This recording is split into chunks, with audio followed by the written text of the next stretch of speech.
जय माता दी दोस्तों, माँ दुर्गा के दरबार चैनल में आप सभी का स्वागत है। मैं आशा करती हूँ आप सभी लोग बहुत अच्छे होंगे और माता रानी की कृपा आप सभी पर बनी रहे। दोस्तों, अगर अभी तक आपने हमारे चैनल को सब्सक्राइब नहीं किया है तो जल्दी से सब्सक्राइब कर लीजिए और नोटिफिकेशन को ऑन कर दीजिए, जिससे हमारी सभी वीडियो आपको जल्द से जल्द उपलब्ध हो जाए।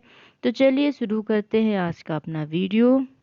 दोस्तों, आज हम अपने वीडियो में सुहागन महिलाएं जो भूल कर भी दूसरों को ये 7 चीज़ें ना देनी पड़े, मतलब नहीं देनी चाहिए, जिससे उनके पति को मुसीबत झेलनी पड़ सकती है। तो दोस्तों, हिंदू धर्म में सुहागन स्त्रियों को देवी माँ का स्वरूप माना जाता है और इनके सुहाग के सामान को देवी माँ का आशीर्वाद समझा जाता है। इसलिए इन चीज़ों को संभाल कर रखना बेहद ज़रूरी होता है।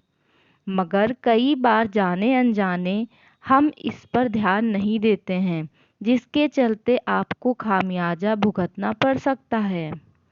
हिंदू शास्त्रों के अनुसार एक विवाहित महिला के लिए सिंदूर ही उसकी सबसे बड़ी पहचान होती है। इसीलिए सभी सुहागिन स्त्रियों को इसका सम्मान करना चाहिए। मगर कई बार हम सिंदूर लगाते समय ध्यान नहीं देते हैं और कभी भी मांग भर लेते हैं। मगर इसका सही तरीका यह है कि सिंदूर हमेशा नहाने के बाद सिर पर पल्ला रखकर भरना चाहिए। अब हम बताते हैं दूसरी बात जो आपको ध्यान रखनी है कि कई बार महिलाएं साज श्रृंगार करते समय अपने घर परिवार में मौजूद अन्य सुहागन स्त्री को सिंदूर भर लेती हैं और उन्हें अपना सिंदूर दे देती हैं, लेकिन ये बिल्कुल गलत है। ऐसा करने से आपका सुहाग बढ़ सकता है और घर में कलेश हो सकता है। तो दोस्तों, ध्यान रखिए कि कभी भी अपना सिंदूर लगाते समय किसी दूसरी महिलाओं को या स्त्री को ना दें, जिससे आपका सुहाग बढ़ सकता है।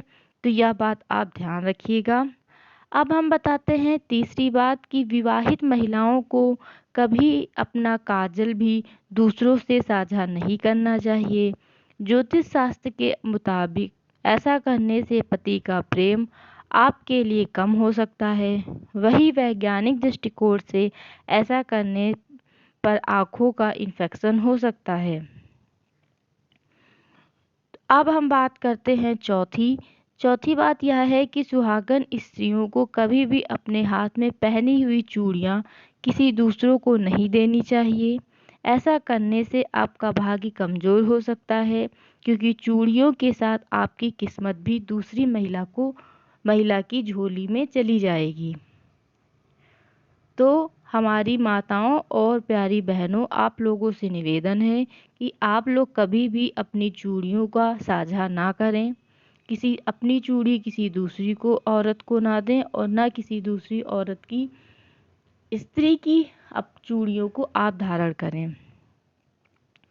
अब बात करते हैं पांचवी बात है कि शास्त्रों के अनुसार विवाहित महिलाओं को अपने माथे की बिंदी भी दूसरों को नहीं देनी चाहिए। इससे पति की जान का खतरा हो सकता है। इससे संबंध विच्छेद का भी खतरा हो सकता है। अब बात करते हैं छठी बात है कि हालांकि कुछ धार्मिक ग्रंथों के अनुसार अगर आपको मजबूरी में अपनी बिंदी दूसरों को देनी पड़े तो बिंदी को आप पहले पान या किसी अन्य पत्ते के पेड़ के पत्ते पर लगा दें। इसके बाद पत्ते में रख कर ही दूसरी स्त्री को दें। तो यह बात आप ध्यान रखिएगा।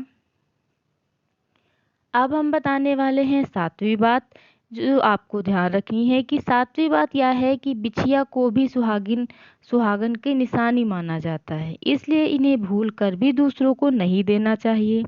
ऐसा करने से आपको सौभाग्य छिन सकता है। इससे आर्थिक समस्याएं भी आ सकती हैं।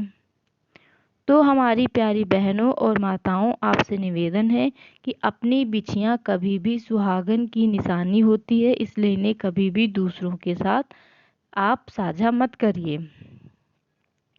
अब हम बात करते हैं आठवीं और अंतिम बात कि महिलाएं अक्सर अपनी जो शादी का जोड़ा अपनी बहन, सहेली व अन्य स्त्री को दे देती हैं, क्योंकि वो इसे दोबारा नहीं इस्तेमाल कर सकती। मगर शास्त्रों के अनुसार इस दूसरी स्त्री को अपनी शादी का जोड़ा नहीं देना चाहिए, इससे घर की समृद्धि प्रभावित हो सकती है। तो हमारी प्यारी माताओं और बहनों, आप लोगों से निवेदन है कि जो सुहागन महिलाओं की जो 7 चीज़ें बताई हैं, वो आप लोग कभी भी किसी को दान में ना दें, इससे आपके पति पर मुसीबत आ सकती है। यह बात आप हमेशा ध्यान रखिए। और मैं आशा करती हूँ कि आज का वीडियो आपके लिए सफलदायी सिद्ध हो और आपको इससे लाभ पहुँचे। फिर अब हम मिलते हैं अगले वीडियो में, तब तक के लिए जय माता दी।